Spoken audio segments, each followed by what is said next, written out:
কোথাও আমাদের প্রচার মিছিলে গুলি চালানো হচ্ছে, কোথাও মা বোনদের উপর হামলা করা হচ্ছে, কোথাও আমাদের প্রচার উপাদান উপকরণ সমূহ ছিঁড়ে ফেলা হচ্ছে, সরিয়ে ফেলা হচ্ছে।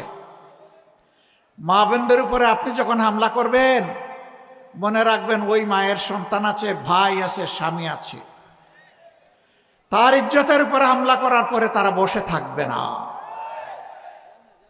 এইভাবে আপনাদের হামলা প্রতিটি মায়ের হৃদয়ে জামাতে ইসলামী ছাত্র শিবিরকে পৌঁছায় দিবে ইনশাআল্লাহ। মসজিদের ভিতরে কোরআন চর্চা সহ্য করেন না, এর জবাব অতীতে যারা এমনটা করেছিল তারা পেয়েছে, আপনারাও পাবেন। পোস্টার ছিঁড়ে ফেলতেছেন, বিলবোর্ড উদাও করে দিচ্ছেন, লাভ হবে না। আপনি গাছের পোস্টার, লাইট পোস্টের পোস্টার, দেয়ালের পোস্টার, সুতায় টানানো পোস্টার আপনি ছিঁড়তে পারবেন, কিন্তু জনগণের হৃদয়ে ভালোবাসার যে পোস্টার লেগে গিয়েছে সেই পোস্টার আপনারা ছিঁড়তে পারবেন না। ফ্যাসিবাদ বিদায় নেয় নাই, ফ্যাসিবাদীদের একটা অংশ বিদায় নিয়েছে, কিন্তু ফ্যাসিবাদ বাংলাদেশে রয়ে গিয়েছে। ফ্যাসিবাদীদের কিছু লক্ষণ আছে। 1 নম্বর লক্ষণ হচ্ছে দুর্নীতি, 2 নম্বর লক্ষণ হচ্ছে চাঁদাবাজি, 3 নম্বর লক্ষণ হচ্ছে দখলদারি, 4র্থ লক্ষণ হচ্ছে মা বোনদের ইজ্জত নিয়ে টানাটানি, 5ম লক্ষণ হচ্ছে দেশকে গায়ের জুড়ে অস্থির করার অশনি সংকেত। সকল লক্ষণ আজকে বিদ্যমান।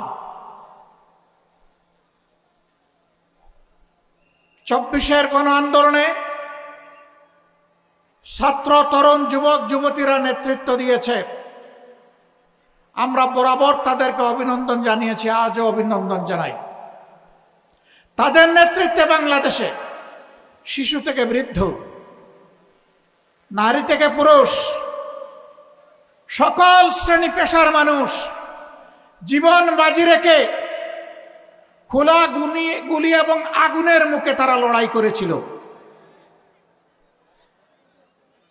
এবং তারা বলেছিল যে আমরা কোনো স্বৈর শাসকের সামনে আর মাথা নত করব না। তারা বলেছিল আমরা একটা নতুন বাংলাদেশ চাই। তারা বলেছিল আমরা একটি দুর্নীতি দুঃশাসন মুক্ত মানবিক বাংলাদেশ চাই। আমাদের ছাত্র যুব সমাজের আকাঙ্ক্ষা ছিল আমরা একটা উন্নত শিক্ষা ব্যবস্থা চাই। শিক্ষা শেষে আমরা আমাদের হাতে কাজ চাই। এই কাজের মাধ্যমে আমরা দেশ গড়তে চাই। কিন্তু আমরা কি দেখতে পাচ্ছি? কেউ কেউ এই পরিবর্তনে খুশি নন। সম্ভবত কারণ এটা পরিবর্তনটা আমার বা তাদের নেতৃত্বে হলো না কেন? নেতৃত্ব তো ভাই আমরা দিয়েছি।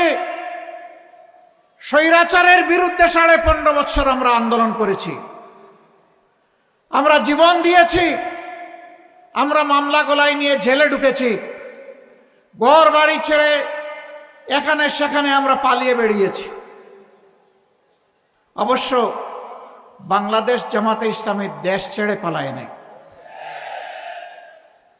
দেশের ভিতরেই আমরা মুহাজির ছিলাম, দেশের মাটিকে কামড়ে ধরেছিলাম, বুকে জড়িয়ে এখানেই ছিলাম, জেল বরণ করেছি, জীবন দিয়েছি, কিন্তু দেশ ছেড়ে আমরা পালাইনি।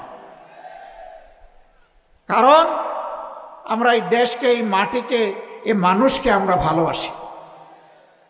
আমরা ভালোবাসার ঠিকানা ত্যাগ করতে পারি না। দেশের আপামর জনগণ পুরানা বস্তা পচা দুর্গন্ধময় সেই রাজনীতি আর চায় না। এই রাজনীতির আমূল পরিবর্তন চায়, সংস্কার চায়, নতুন বাংলাদেশ দেখতে চায়। নতুন বাংলাদেশ পুরাতন ফর্মুলায় আর চলবে না ইনশাআল্লাহ। নতুন বাংলাদেশ চলবে নতুন ফর্মুলায়। সেই নতুন ফর্মুলাটা কি? সেই ফর্মুলা হচ্ছে আগামীতে জনগণ আর কোনো দলের পক্ষপাত দুষ্ট কোনো সরকার দেখতে চায় না।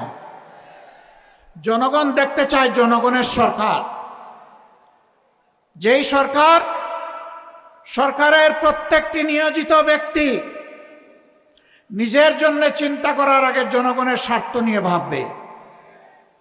জনগণের স্বার্থ জনগণের হাতে তুলে দেওয়ার পরে জনগণের অংশ হিসাবে সেও তার অংশ ভোগ করবে।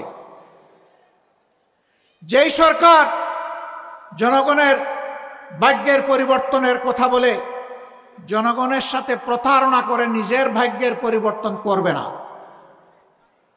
যেই সরকার দুর্নীতিতে জড়াবে না, যেই সরকারের মদতপুষ্ট হয়ে কেউ চাঁদাবাজি করার দুঃসাহস দেখাবে না,